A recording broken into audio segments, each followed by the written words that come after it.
Assalamualaikum warahmatullahi wabarakatuh. Selamat pagi anak-anak Bapak, siswa-siswi SMP Dr. Wahdin Sudirohusodo. Bagaimana kabar kalian semua? Semoga anak-anak Bapak seluruhnya dalam keadaan sehat walafiat, tidak kurang satu apapun. Sebelum Bapak melanjutkan pembelajaran hari ini, marilah kita berdoa menurut agama dan kepercayaan kita masing-masing. Doa dimulai.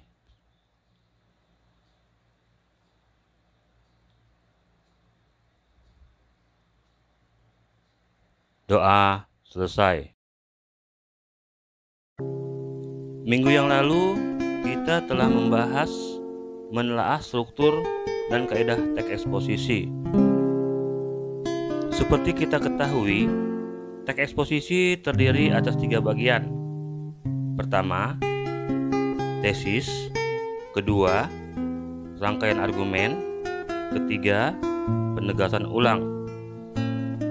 Sedangkan kaidah kebahasaan teks eksposisi memiliki kaidah-kaidah kebahasaan yang khusus, seperti pertama, menggunakan kata-kata teknis atau peristilahan yang berkenaan dengan topik yang dibahas. Dua, menggunakan kata-kata yang menunjukkan hubungan argumentasi atau kausalitas. Tiga, menggunakan kata-kata kerja mental atau mental verba. 4. Menggunakan kata-kata perujukan.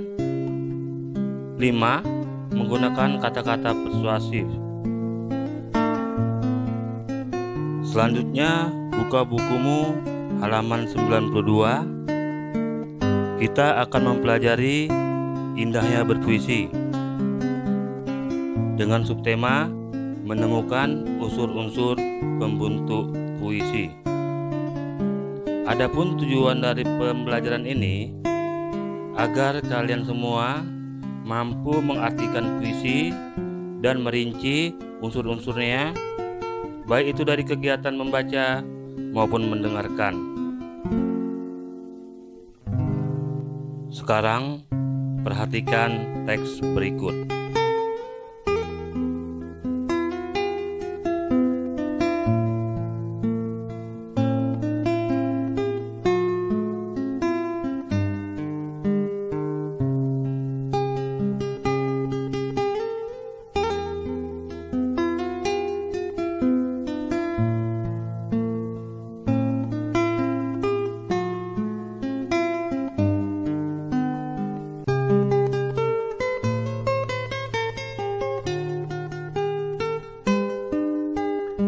Apakah puisi itu?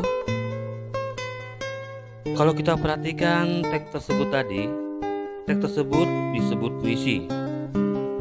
Puisi yaitu teks atau karangan yang mengungkapkan pikiran dan perasaan dengan mengutamakan keindahan kata-kata.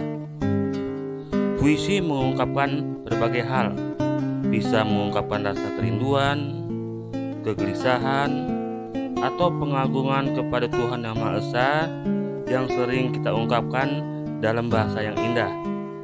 Hanya saja kita jarang menyadarinya bahwa itu adalah sebuah puisi. Jika hendak mengagungkan keindahan alam, kita dapat mengungkapkan pilihan kata yang khas. Kata-kata itu bisa kita pilih hingga dapat mewakili dan memancarkan keindahan alam yang kita kagumi tersebut. Perhatikan pula cuplikan teks berikut di halaman 93 di buku paketmu.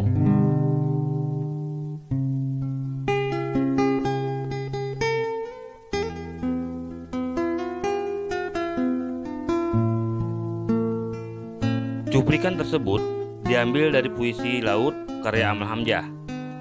Jika dibaca, cuplikan puisi itu melukiskan keindahan laut dengan ombaknya yang memecah pantai. Keindahan seperti itu dapat pula kita rasakan apabila kita berdiri di tepi pantai. Kita akan melihat ombak bergulung-gulung memecah di tepi pantai. Pasir-pasir di tepi pantai itu laksana merindukan deburan ombak. Pasir-pasirnya tampak seperti berpegangan untuk kembali ke laut.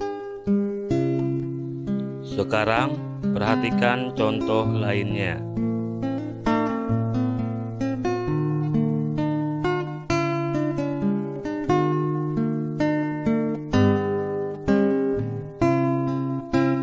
Larik-larik itu diambil dari puisi yang berjudul Tuhan, karya Bahrum Rangkuti.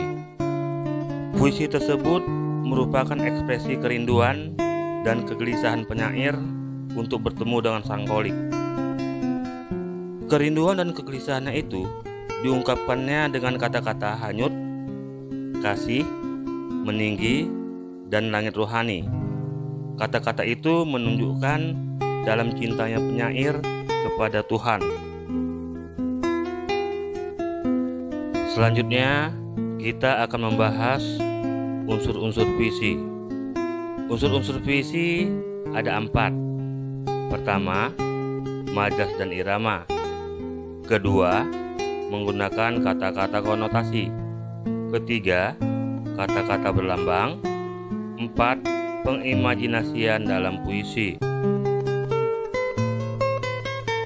Selanjutnya, di sini Bapak akan menjelaskan satu persatu unsur-unsur puisi. Sekarang Bapak akan menjelaskan mengenai majas dan irama. Majas atau figuratif intuit adalah bahasa kias yang dipergunakan untuk menciptakan kesan tertentu bagi penyimak atau pembaca. Untuk menimbulkan kesan-kesan tersebut, bahasa yang dipergunakan berupa perbandingan, pertentangan, perulangan, dan perumpamaan. Kalau kita perhatikan kembali puisi Hujan Bulan Juni, di situ terdapat 2 majas yang dominan, yaitu majas personifikasi dan majas paralelisme. Yang dimaksud dengan majas personifikasi adalah majas yang membandingkan benda-benda tidak bernyawa seolah-olah memiliki sifat seperti manusia. Dalam puisi itu, yang dibandingkan adalah hujan. Hujan memiliki sikap tabah, bijak, dan arif.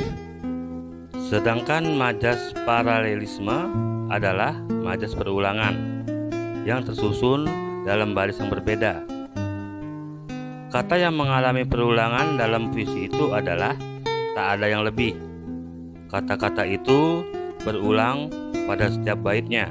Selain majas, di dalam puisi juga terdapat irama. Yang dimaksud dengan irama atau musikalitas adalah alunan bunyi yang teratur dan berulang-ulang. Irama berfungsi untuk memberi jiwa pada kata-kata dalam sebuah puisi yang pada akhirnya dapat membangkitkan emosi tertentu seperti sedih, kecewa, marah, rindu, dan bahagia. Irama puisi itu harus diekspresikan dengan lembut sebagai perwujudan dari rasa kagum dan simpati. Hal itu tampak pada kata-kata pujian yang ditujukan pada hujan bulan Juni yang bersikap tabah, bijak, dan arif.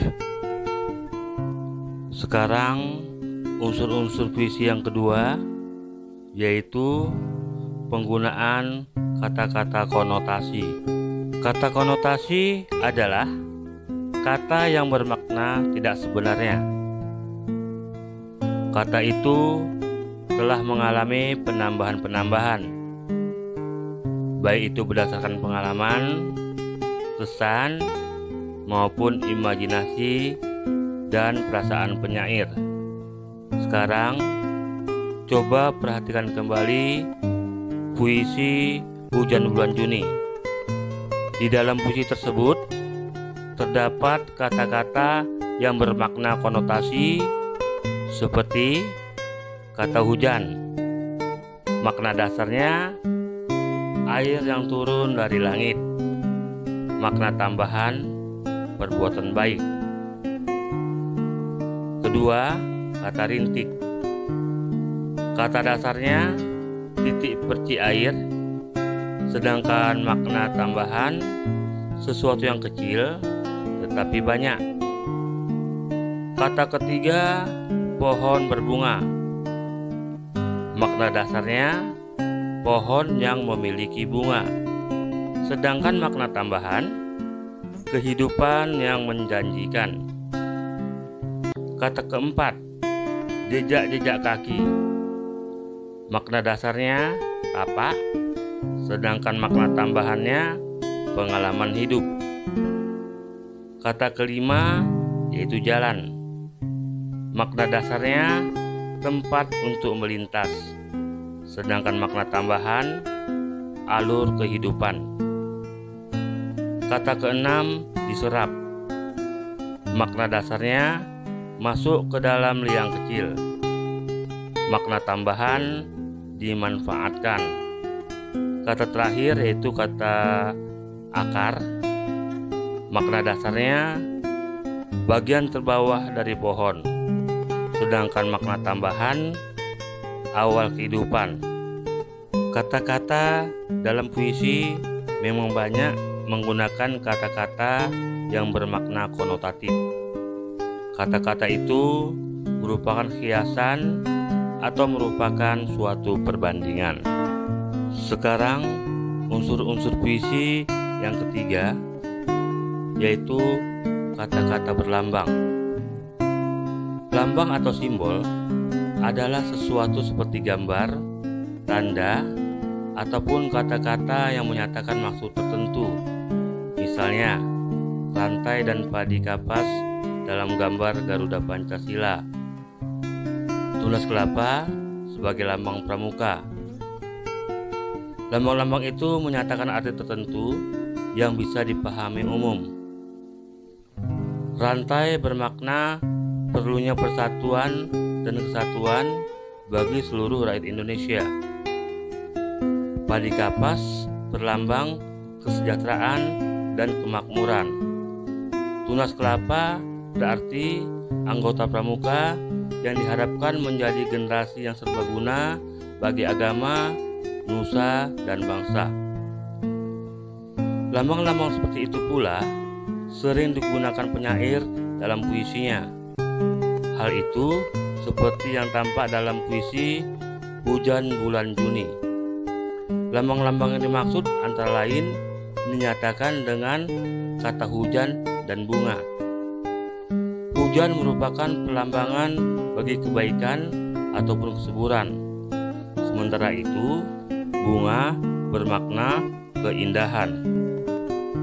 Selanjutnya, unsur-unsur puisi yang terakhir yaitu pengimajinasian dalam puisi. Pengimajinasian adalah kata-kata atau susunan kata yang dapat menimbulkan khayalan atau imajinasi. Dengan daya imajinasi tersebut, pembaca seolah merasa, mendengar, atau melihat sesuatu yang diungkapkan penyair. Dengan kata-kata yang digunakan penyair, pembaca seolah mendengar suara atau imajinasi auditif, melihat benda-benda atau imajinasi visual, atau meraba dan menyentuh benda-benda atau imajinasi taktil. Dari pembelajaran ini dapat kita simpulkan bahwa unsur-unsur puisi terdiri dari 4 unsur. Pertama, majas dan irama.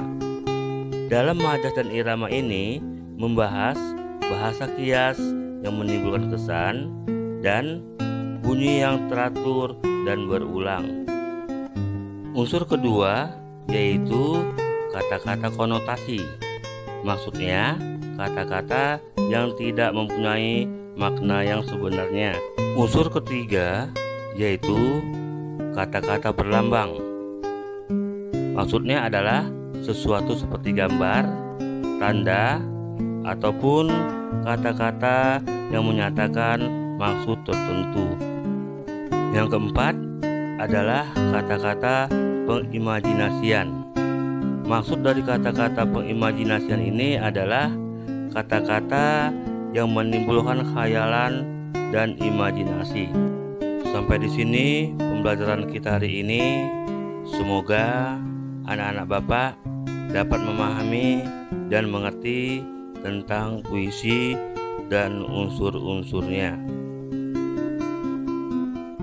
Sekarang kerjakan tugas LKS-mu halaman 62 sampai dengan halaman 66, nomor 1 sampai dengan nomor 20. Kerjakan di buku latihan, tulis jawabannya saja.